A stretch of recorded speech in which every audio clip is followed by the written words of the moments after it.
The next principle I call giving up your personal history.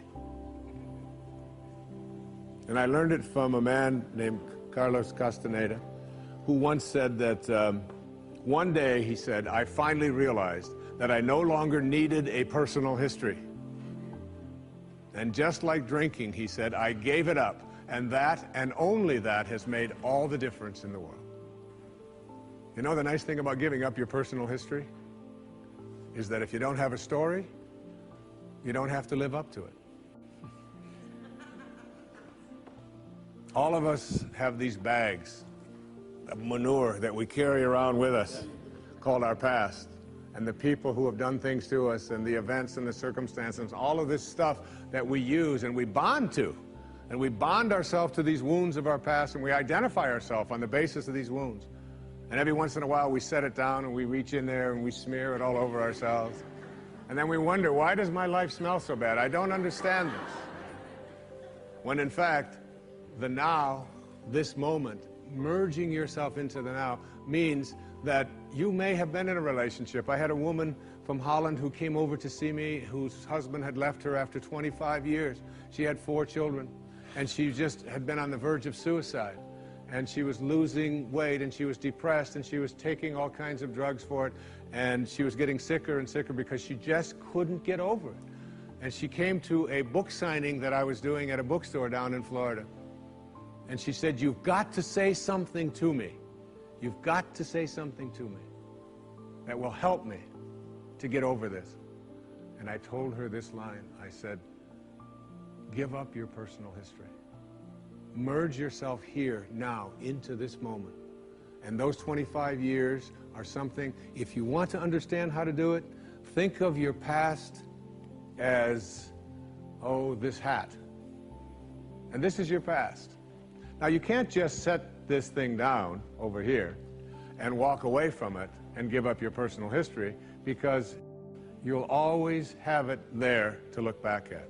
What you do is you pick up your past and you embrace it.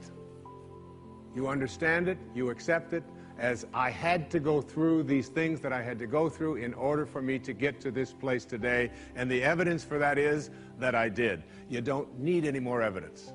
You did. And then you toss it. You toss it. You embrace it and you toss it. And you merge into the now by giving up your attachment. And some of you have heard me use the metaphor of the wake. Alan Watts talked about the wake is not what drives the boat. The wake is just a trail that is left behind. That's all it is. And so is the wake of your life.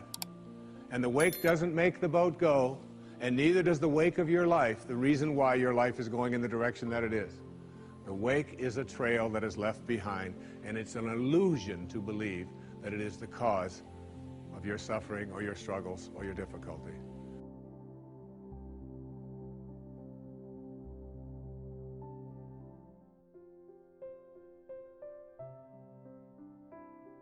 I'm here to tell you in this tape that pulling your own strings is really an attitude shift.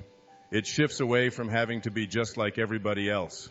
It shifts away from having to fit in, having to do what you're told, and having to listen to other people as the determiners of what your life is going to be. It involves being intimidated by others. It involves being bullied by others. It involves being fearful of what might happen to you if you were to live your life the way you want to. I'm saying to you that you do not have to live that way. Being a victim is a learned habit. It is not your natural way of being. It is just something that you have accepted. As long as there are people or institutions or organizations that will inflict those evils upon you, and as long as you're willing to accept them and take that kind of abuse, whether it's mental, physical, emotional, or any other way that it can be expressed, you will continue to be affected. As long as you're willing to accept it, take it, and fit into that role, there will be those out there who will indeed be willing to continue their role of putting you in your place. So being able to pull your strings means changing around some expectations that you have for yourself. That's the very beginning. That's the hardest part for most people. Most people are victims, not because the world is such a bad place and because there are so many bad guys out there. It's because people have accepted that role and have a set of expectations about where they fit in this world. Very often they believe that they fit in underneath someone else's thumb or being dictated to by someone else. That they may keep quiet when inside you're bursting to express yourself. This may be a role that you have learned and adopted. There are other kinds of victim traps as well. You may be a very assertive, aggressive, outgoing person and still be victimized by a lot of the beliefs that you have. For instance, your emphasis might be on making the place where you work perhaps more important than your own life. You may have placed loyalty to the institution of your choosing above the loyalty to yourself as a human being. You may be making things more important than people. You may be victimizing yourself physiologically by abusing your body with addictive substances or with the wrong kinds of foods or not the proper exercise. You may be victimizing yourself through type A behavior, where you're always in a hurry and always facing deadlines and never able to enjoy your life. There's an old saying that I've always loved, and nobody on their deathbed ever wishes that they had spent more time at the office. If I'd only spent 15 hours a day instead of 14, I could die happily. If I'd only made a little bit more money. That isn't what it's about. People always wish, as they get to the end of their life, that they'd spent more time with the people they love. They wish they had arranged the priorities of their life so that they could live the kind of life that they want to. I'm here to say that you can. What I've done is look at victim expectations. What kinds of expectations do victims have? Let me look at just a few of the major categories and the most important ones. The first is in your physical capacities and capabilities. What kind of expectations do you have about yourself physically? What kind of human being are you? What kind of body do you have? Do you believe that it's limited? Do you believe that it has to be sickly? Do you believe that you don't have the capacity to heal it or make it well? Do you believe that other people are stronger and can do things that you can't do? The notion of your physical body and what you expect of it is something that you can really drastically change around. It was only in my life when I really knew that I could get myself to maximum health, super health, if you will. I did that many years ago by changing around the expectations I had. I had to live out a life of a flabby lifestyle. Since October 7, 1976, I have run a minimum of 8 miles every day, and I've never missed a day. That is a lot of years and a lot of days into the 1990s without missing a day. It's only because I have an expectation that that's something that I can do. It's not a compulsive behavior. It is just a way of being. It's no more compulsive than brushing my teeth every day. It's something that I do as a way of life. I changed a whole lot of expectations about my own body and how healthy it can be. I've changed my expectations about what I have to put into my body.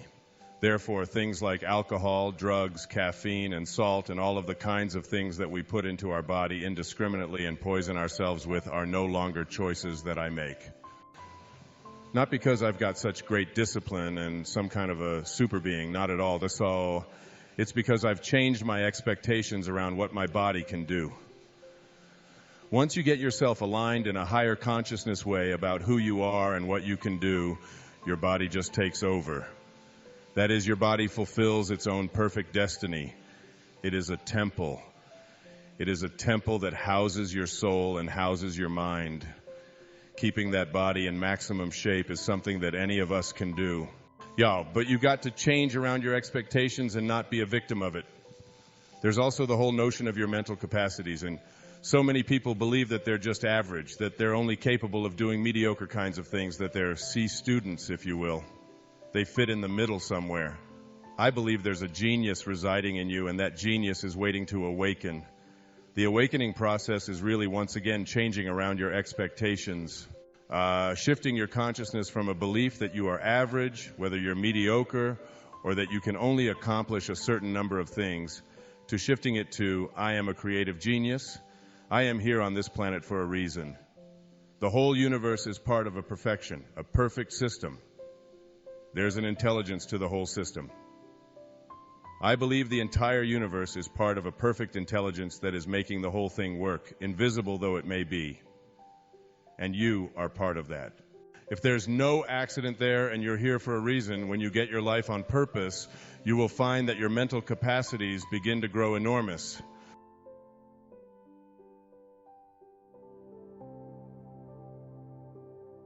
The last principle I call wisdom is avoiding all thoughts which weaken you. You know, every thought has an energy, just like everything else in the universe. And if you have a thought of shame, it will weaken your muscles. And what is your heart but a muscle? If you raise a child to believe in shame and feel ashamed of themselves, every time they think that shameful thought, they will be weakened. And if you have a thought of fear, and if you have a thought of stress, and you have a thought of anguish and anxiety, all of these thoughts and many more are the thoughts that will always weaken you. When you are having a thought that you know is disempowering you, shift it. Shift it to one that is empowering rather than disempowering. And the thoughts that empower are thoughts of neutrality and willingness and love, and ultimately thoughts of divinity. And when you see a troubled person who is out there struggling at the highest level of unity consciousness or God consciousness or spiritual consciousness, you recognize yourself in all that you see. There, but for the grace of God, go I. And I am connected to that person. Changing your thoughts. I appeared on the Tonight Show many years ago, several times, quite a few times. And I remember coming home from the Tonight Show, and I was walking along the beach, and they had taped the show the night before, and I was out for a walk, and a woman who lived in the Northeast stopped me, and she said, "Didn't I see you last night on the, how could you be here?" I said, "Well, I flew the red eye, and I was walking along." And she said, "You know, we're moving down here." She said, "What are the people like here? What's it like?" And I said to her, I said, "Well, what are they like where you live?" She said, "Well," she said, I live in a very big city." And she said, "They're very pushy. And people are not very kind. And they don't have time for you." And she said, "It's really not very pleasant." She said, "That's one of the reasons I'm leaving there." I said, "Well, that's pretty much what you're going to find here." That's basically what the people are like here. On the way back on the same day, someone else who had seen me the night before on the Tonight Show, who had lived in the Midwest, stopped me and asked me almost the same question. She said, "You live here?" I said, "Yes." She said, "Well, my husband and I are moving here and we're looking for a school." She said, "What are the people like here? What's it like here?"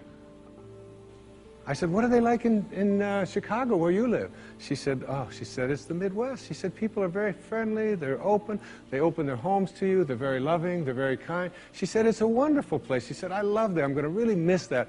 I said, "That's pretty much what you're going to find here." It's what you expect, it's what you think about that expands. It's what Emerson taught us. The ancestor to every action is a thought. Change your thoughts, and you change your world. Change your expectations, and you change around what you begin to manifest and see showing up in your life. You begin to change your thinking from appearances and how things look and how other people view me. Okay? Because every time you find yourself upset in life about anything that anyone else has said, what you're really saying is what you think of me is more important than what I think of me, all right? So you change from appearances to what I call quality thinking. Quality. What is the quality of my life? Rather than how does it appear to others? Now, do you tell yourself that because my friends don't like me, that means there's something wrong with me? No, that's what you have to learn.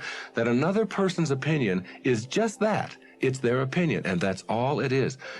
Every time you are upset, or your children are upset, because of what somebody else says about them, including their peers, what you are really saying in that moment, and this is really important, what you're saying is, what you think of me is more important than what I think of myself. And you must never give anybody that kind of power and control over you, because they will always have it.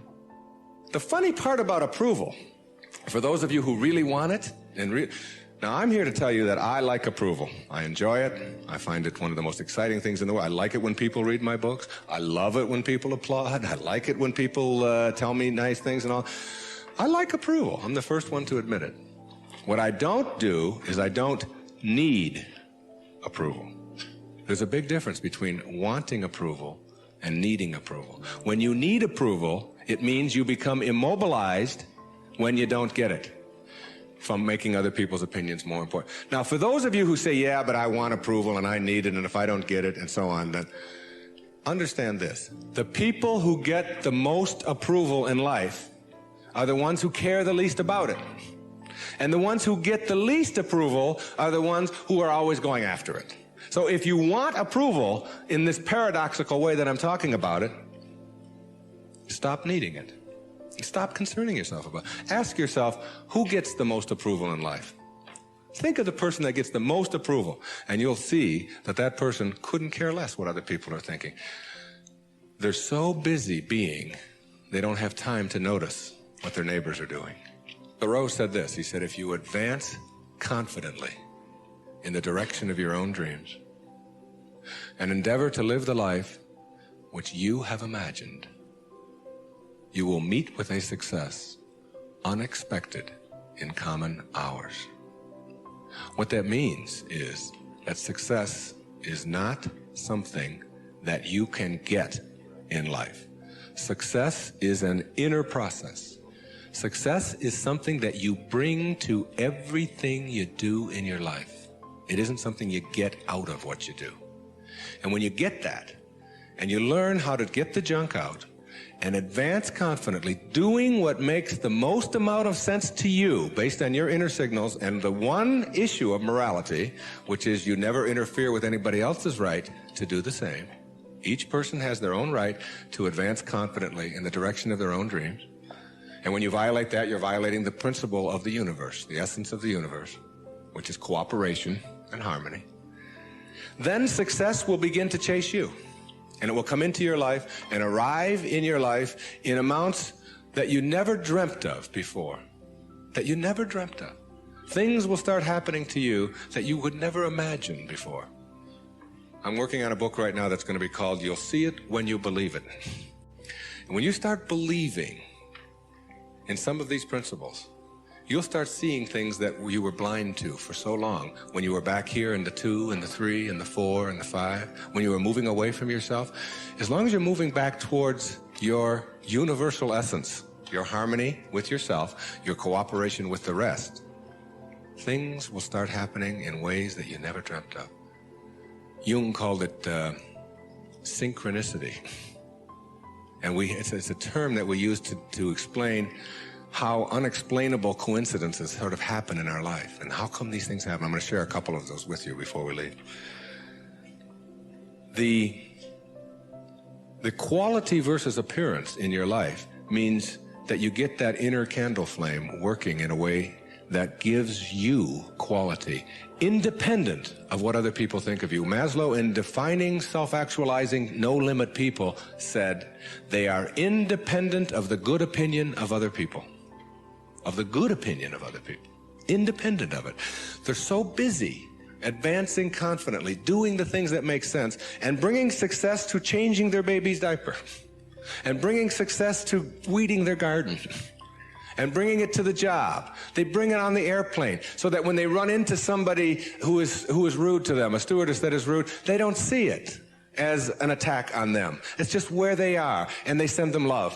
Help them a little bit, you know? They're kind. When somebody wants to get in on the freeway, and they're one old temptation when they were on the 1 to the 6 side was to say, oh yeah, nobody's getting in front of me, I'm getting there first. It's like, they slow down a little bit. They don't have all that type A stuff of having to beat somebody else and having to defeat somebody. It's a new way of being.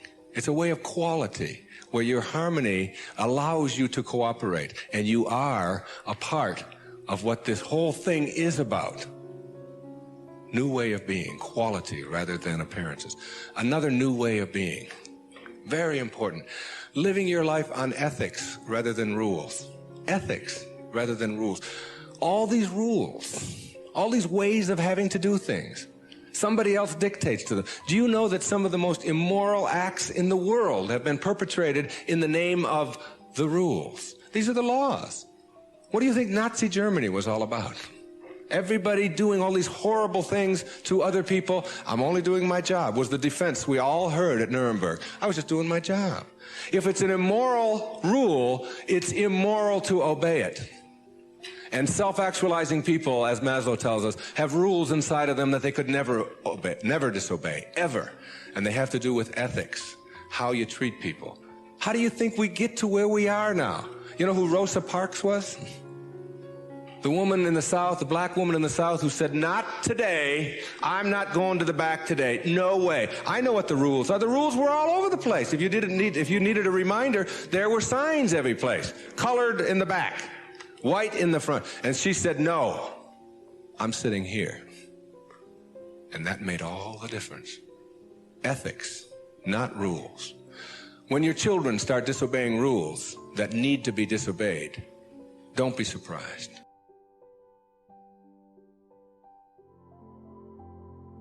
I also want to say to you, whatever you got inside of you is not the result of what anybody else puts there. It's the result of what you decide to have inside of you. Think for a minute about an orange. When I've given this analogy many times, you take an orange and you squeeze it as hard as you can squeeze it, and you know and what comes out? These are easy questions, folks, honest. Don't look puzzled. Everybody passes, nobody fails tonight. What comes out is orange juice. But the question is why? When you squeeze an orange real hard, there's orange juice that comes out. The answer to that is because that's what's inside, and these are really easy. They get easier. All right, now, does it matter who squeezes? Doesn't matter what instrument you use, and doesn't matter what time of the day you do it. No, it doesn't matter how you do it, when you do it. No, now, when you squeeze an orange, what comes out of an orange is what's inside.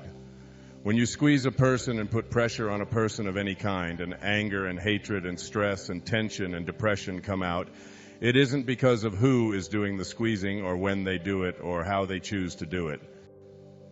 It's because that's what's inside. If you don't have it inside, it can never come out. No matter who you're living with, no matter how tough it may seem to you. When somebody cuts you off on the freeway and you're mad as hell and going to get even with them, you're going to get up in front of them and slow down and make them see what it's like. It isn't because they cut you off that you're so upset. It's because that's what you carry around inside. When you stop carrying that around inside, nothing that anybody does can upset you. No one can make a fool of you without your consent. Eleanor Roosevelt. No one can depress you. No one can make you anxious. No one can hurt your feelings. No one can make you anything other than what you allow inside. You see, my evolution has brought me to the point of understanding that each human being on our planet must take total responsibility for his own inner development, their own inner development. Our inner development is something that we ignore a lot as we progress through this whole ladder of life. I think of a metaphor. The metaphor is like a candle and the candle flame that is burning inside of you. Now, this candle flame, if you take a candle and walk out of here this evening and you see raindrops falling, it'll blow out your candle. The wind will blow out your candle. There's all kinds of things that are going to happen outside of you that you have absolutely no control over. To blow out your candles are getting blown out all the time. We have an inner candle flame that must never flicker, though the worst goes before us. That's perhaps the highest place we can get to in our lives, is to understand that what our own inner development, symbolized by that candle flame, must never change, must never even flicker. It is our responsibility, not only for ourselves, but for our children as well, to raise them to believe that whatever is going on inside of you is entirely up to you. You own it. It is yours. I'm going to give you another truth. Everything that is happening to you, whoever you are listening right at this moment, everything that's happening to you in your life, you have a voice in. You are creating. If you're not getting along with somebody on the job, if you're having difficulty in your relationships and feeling victimized, if your children don't respect you, look at yourself first and say, what is it about me And what can I change in order to help myself not feel victimized? Not how can I get them to change? How can I make the world different? It's one of the fundamental problems, is that people want the world to be different than it is. The world is perfect. And there's no anxiety in it. There's no depression in it.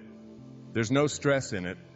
Contrary to anything you heard, the world is not a stressful place, and it's a perfect place. You are a part of that world. You are a part of the universe. Your perfection is also in your own creation. You're not a mistake. None of it is. There's only anxious thinking. There's only stressful thinking. There's only angry thoughts. There's no anger in the world. When you stop having that and replace that with this serenity I'm talking about, with this peace inside of yourself,